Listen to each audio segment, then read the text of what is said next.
Assalamualaikum warahmatullahi wabarakatuh. Perkenalkan, nama saya Muhammad Reza Fadilah dengan NPM 2102010032. Kali ini saya akan mengerjakan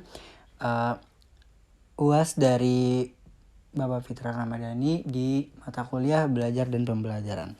Oke, jadi soal pertama itu ada apa itu belajar menurut pendapat para ahli. Di sini saya akan mengambil 4 dari pendapat para ahli. Yang pertama, belajar. Belajar menurut para ahli. Berikut ini akan dibahas pengertian dan definisi belajar menurut para ahli selengkapnya.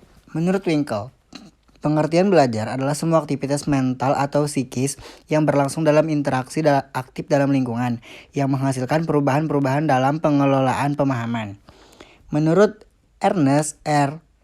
Hilgard 1984, belajar diartikan sebagai proses perbuatan yang dilakukan dengan sengaja yang kemudian menimbulkan perubahan yang keadaannya berbeda dari perubahan yang ditimbulkan oleh lainnya.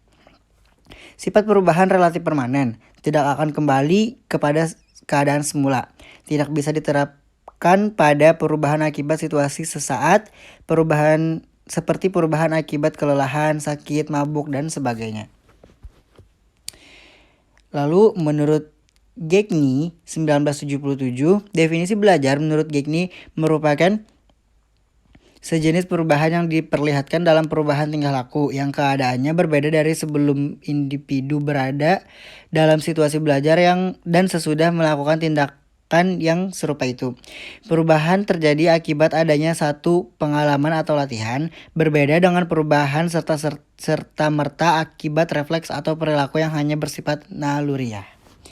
Dan yang keempat, menurut Muhammad Surya 1981, definisi belajar adalah suatu proses usaha yang dilakukan individu untuk memperoleh suatu perubahan tingkah laku yang baru keseluruhan sebagai hasil pengalaman individu itu sendiri dalam interaksinya dengan lingkungan.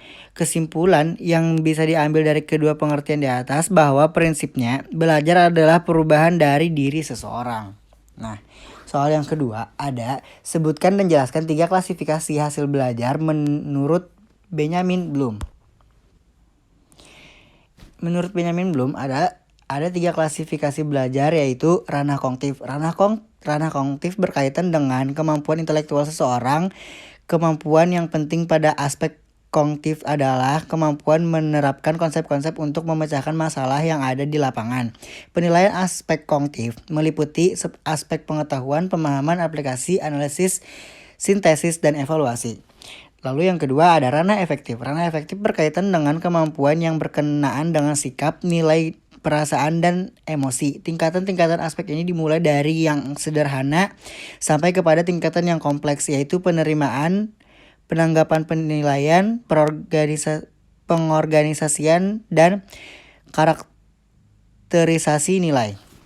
Dan yang terakhir, ranah psikomotor. Ranah psikomotor berkaitan dengan kemampuan yang menyangkut gerakan-gerakan otot. Tingkatan-tingkatan aspek ini yaitu gerakan refleks, keterampilan pada gerak dasar, kemampuan perseptual, kemampuan di bidang fisik, gerakan-gerakan skill mulai dari keterampilan sederhana sampai pada keterampilan yang kompleks, dan kemampuan yang berkenaan dengan non-diskursif komunikasi seperti gerakan ekspresif dan interpretatif. Lalu soal yang ketiga, untuk meningkatkan mutu pendidikan dibutuhkan sebuah strategi pembelajaran yang lebih inovatif. Pertanyaannya, apakah ada strategi pembelajaran yang cocok untuk di satu mata pelajaran di satu sekolah yang sama, dan kenapa? Menurut saya ada, karena dengan cara menyamakan strategi pembelajaran di suatu mata pelajaran di satu sekolah yang sama, maka kita akan mempermudah kita sebagai pengajar, dikarenakan hanya perlu memberikan satu materi sedikit contoh kecil kepada siswa agar siswa lebih memahaminya. Proses belajar mengajar pun menjadi ringkas tanpa ada penjelasan yang bertele-tele. Nah, soal yang keempat, jelaskan prinsip belajar menurut Suparno. Menurut Suparno, paham konstruktivistik pengetahuan merupakan konstruksi atau bentukan dari orang yang mengenal suatu atau skemata. Pengetahuan tidak bisa ditransfer dari guru kepada orang lain karena setiap orang mempunyai skema sendiri tentang apa yang diketahuinya. Pembentukan pengetahuan merupakan proses kognitif tempat terjadinya proses asimilasi dan akomodasi untuk mencapai suatu keseimbangan sehingga terbentuk suatu skema yang baru. Dan soal yang terakhir atau yang kelima, ada 7 model pembelajaran. Model pembelajaran mana yang menurut Anda cocok dengan pemahaman Anda dan kenapa? Metode pembelajaran demonstrasi. Kenapa? Karena menurut saya jika kita sebagai pengajar hanya memberikan materi saja tanpa menjelaskan atau mencontohkan apapun, siswa yang kita ajarkan akan kurang mengerti apa yang kita maksud. Tetapi jika dengan metode demonstrasi kita akan memberikan contoh dan cara pengajarannya kepada siswa sehingga mudah dimengerti. Oke, sekian dari saya. Terima kasih. Wassalamualaikum warahmatullahi wabarakatuh.